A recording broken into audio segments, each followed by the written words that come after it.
And then in the near future talagang nakikita natin na matatapos yung mga pighati nyo, yung mga sufferings nyo. Nandun talaga kayo sa stage na pinipilit nyo talaga, hindi man sa pinipilit pero normal, natural na nag-heal kayo, no? Yung healing process nyo naging normal siya, naging natural, and talagang makakalaya kayo dito sa mga frustrations na to, dito sa mga sama ng loob na to, and magkakaroon ng katapusan yung pighati, no? For some of you, justice will be served, guys, no?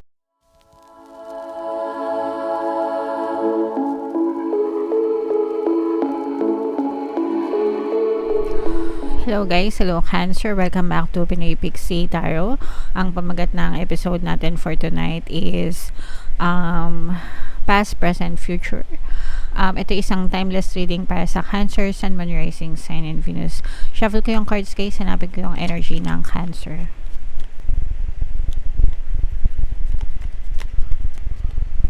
So Cancer guys, kayo ay represent ng Mother of Cups sa ating spread. Combination guys ng positive and negative energy. General reading lang mga kapigsi.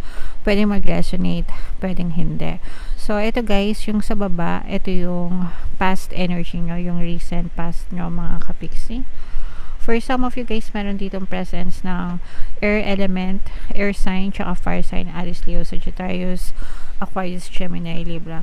For some of you guys, nakikita natin na nagkaroon ng napansin nyo na nagbago yung pakikitungo sa inyo ng isang person, specific person sa buhay nyo. And this is because of betrayal mga kapigsi. Betrayal, cheating, dishonesty, hindi naging tapat sa inyo. Pwedeng niloko kayo, binackstab kayo, mga kapigsi, ng hindi nyo pwedeng namamalayan nyo, pwedeng hindi nyo namamalayan mga kapigsi. Pwedeng partner ito or specific person. Pero parang natutunugan nyo na ito mga kapigsi. Ibig sabihin may mga signs na nakikita na kayo, mga red flags, no? Pero parang hindi naman sa binaliwala, pero parang nandun na nagduda kayo, and parang naghanap talaga kayo ng enough na evidence, no? Para mapatunayan na niloloko kayo nitong person na to, mga kapigsi. Okay? Pero parang iba yung in-expect mo from this person. Kumbaga parang in-expect mo na mag-sorry itong person na to, umamin sa kanyang mga pagkakamali or panloloko sa'yo. Pero imbis na mag-sorry siya sa'yo and magpakumbaba, kabaligtaran yung nangyari. Parang siya pa yung nagmalaki sa inyo, sila pa yung nagmalaki sa inyo, ganyan. Sila pa yung ma-pride, sila pa yung ma-ego, hindi na umamin, pwedeng dinenay, tapos parang binabaligtad pa yung sitwasyon. Parang pinalalabas nila na gina-justify nila, actually ginastify nila yung kanilang pagkakamali, na imbis na sila yung sisihin, kayo yung sinisisi nila kung bakit nila nagawa yung pambabackstab na yun sa inyo mga kapigsi. So it's a very sad energy guys, sa inyong recent past, sa inyong present situation. Nakikita natin na marami pa rin kayong tinik sa dibdib mga kapigsi, pero at the same time, yung iba sa inyo parang natututo na rin kayong, parang you're trying to find happiness within yourself mga kapigsi. Okay? Nandun yung tinik sa dibdib nyo guys, pero naramdaman ko rin dito with this energy na mas pinili nyo na magpatawad, mas pinili nyo na mahalin yung sarili nyo kaysa sa madungisan kayo or magalit kayo. Kasi pag nagalit kayo, papangat kayo. May stress kayo, papangat kayo, magmumukha yung matanda, magkaka-wrinkles kayo, 'di ba? So parang imbes na piliin nyo na mabuhay sa poot, sa resentment, sa galit, mas natuto kayong magpatawad, and imbes na ibuhos nyo yung atensyon nyo sa kanila, binuhos nyo yung pagmamahal nyo sa sarili nyo. And ang maganda dito is nakita nyo yung own happiness nyo, nalaman nyo, na-realize nyo na pwede kayong sumaya without validation nitong tao na to. And for some of you, parang mas finocus nyo yung inyong atensyon sa kaperahan nyo, sa inyong kabuhayan. And in fact, as a matter of fact, mga kapiksi, yung iba sa inyo super successful, na mamayagpag kayo sa pera. So congratulations.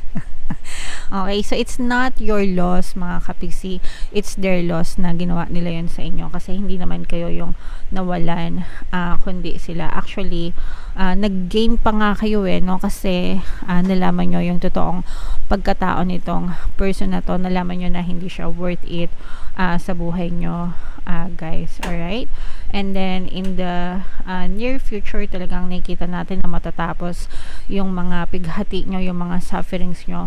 Nandun talaga kayo sa stage na pinipilit nyo talaga, hindi man sa pinipilit, pero normal, natural na nag-heal kayo, no? Yung healing process nyo, naging normal siya, naging natural, and talagang makakalaya kayo dito sa mga frustrations na to, dito sa mga sama ng loob na to, and magkakaroon ng katapusan yung pighati, no?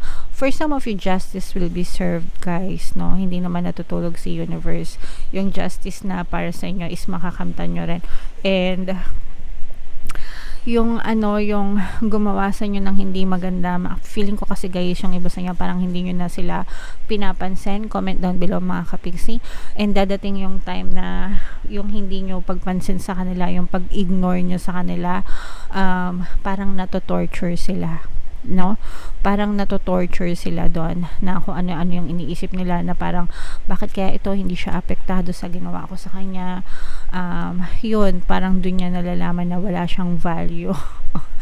And siya yung nagsasuffer siya internally, no? Sa isip niya, sa loob-loob niya, na parang bakit ganon, no? Parang ine-expect nitong person na to na umiyak ka, masaktan ka dahil dun sa ginawa niya, pero kabaligtaran, yung nakikita niya na masaya ka, so parang para sa kanya nato-torture siya, mga kapiksi. So it's not your fault, kasalanan nila yon dahil ginawa nila kayo ng hindi maganda. So babalik at babalik naman talaga sa kanila yung karma. Habang sila ay kinakarma, mga kapiksi, kayo naman ay nagsasaya. Hindi sa nagsasaya kayo dahil sa karma nila, kundi ginagantimpalaan kayo ng good karma habang sila naman ay nakaka-experience ng bad karma, mga kapiksi. So yun yung importance, guys, ng hindi pagganti, no? Yung hindi pagganti kahit na sobrang sama ng ginawa nila sa inyo. Okay? So i-mind nyo to, guys, mind healing, mind happiness, kasi nakikita natin na talaga magiging masaya kayo in the future, and mawawala talaga yung mga sama ng loob sa dibdib nyo, mga kapiksi. So comment down below, guys, no, if naka-resonate kayo dyan sa story na yan. Shuffle natin to, guys. Tingnan natin yung additional na mensahe sa inyo, mga kapiksi, habang sinashuffle natin to. Panoorin muna natin yung video natin regarding sa ating paano mag-manifest ng abundance video course. Kapiksi, sawa ka na ba sa mga struggles at hirap sa buhay mo? Masipag ka ba at masikap sa buhay, ngunit hindi ka pa rin umaasenso? Ilang beses ka na bang nag-attempt magnegosyo at mag-invest, pero palagi ka pa rin nalulugi? Sa pagkakataon na ito ay maaaring may subconscious beliefs ka na nagiging balakid sa iyong pag-unlad at pagyaman. Introducing, paano mag-manifest ng abundance video course. Dito ay matututunan mong ma-overcome ang mga balakid mo para tuluyan ka ng umunlad, umasenso, sumagana, maging matagumpay, successful at maswerte sa iyong kabuhayan, pera, trabaho, negosyo, salapi at kaperahan ng bonggang-bongga. Dali, mag-send na ng email sa pinoypixitaro@gmail.com at simulan na ang iyong pagyaman ngayon. Alright, so sabay-sabay tayo magpayaman ngayon 2024, mga kapiksi. Mag-avail na kayo ng course, guys, kasi sobrang ganda talaga niyan. And good news, mga kapiksi, dahil ngayong February magbibigay tayo ng 200 pesos na discount sa lahat na mag-avail ng course, guys, until February 29. Kaya mag-avail na kayo, mga kapiksi.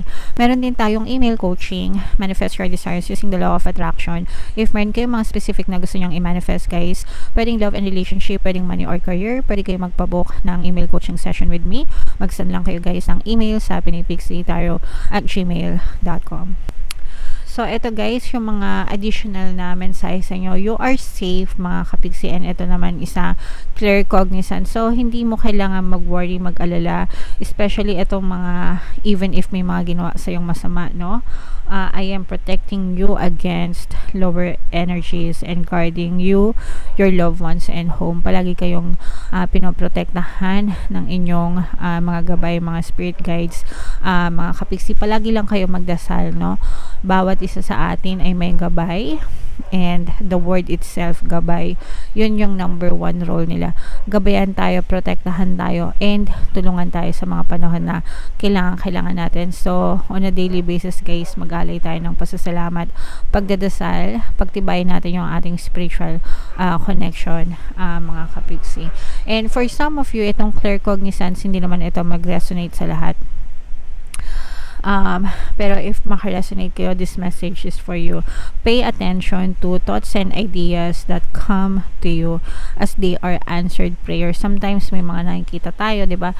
May mga minsan nanaginip ganyan. May mga ibig sabihin yung panaginip. Minsan bigla na lang tayo may mga makikita sa paligid natin, mga messages, mensahe ganyan. So, yun yung pamaraan ng ating mga gabay, mga spirit guides natin para mag-deliver ng mensahe sa atin. So, alamin nyo na lang, i-search nyo na lang guys kung ano yung mga ibig sabihin na yun guys. Pero, sabi ko nga sa inyo, yung spirit guides natin, palagi lang nandyan sila sa paligid natin. So, we have to be aware, diba? Para dun sa mga mensahe na gusto nilang iparating sa atin, para sa atin din yun mga kapiksi. Alright? Okay, so comment down below Cancer if naka-resonate kayo guys. Ito yung ating mga pampaswerte subliminal. Pakinggan nyo guys para makatulong na umasenso yung buhay nyo. And ito naman yung ating success stories ng paano mag-manifest ng abundance video course. Click here to subscribe guys, and click here to join our membership program. Thank you for liking, sharing, and subscribing. See you again next time. I love you all. Have a nice day. Bye-bye.